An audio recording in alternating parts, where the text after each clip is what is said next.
உலகத்தில் அல்லாஹ் சில பாவங்களை வைத்திருக்கிறான், சில குற்றங்களை அல்லாஹ் வைத்திருக்கிறான்.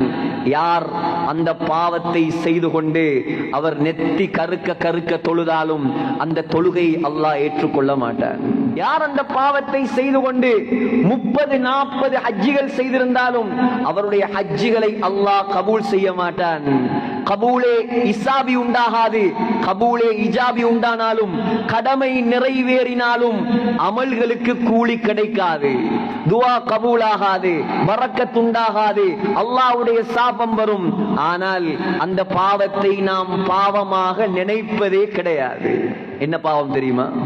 இரத்த பந்தத்தை துண்டித்து வாழ்வது. சஹீஹுல் புகாரி முஹம்மத் ஸல்லல்லாஹு அலைஹி வஸல்லம் சொன்னார்கள், லா யதுகுலுல் ஜன்னா, சொர்க்கம் நுழைய மாட்டான், காத்திஉ ரஹீம், இரத்த பந்தத்தை இந்த உலகத்தில் யார் துண்டித்து வாழ்கிறானோ அவன் சொர்க்கம் நுழைய மாட்டான்.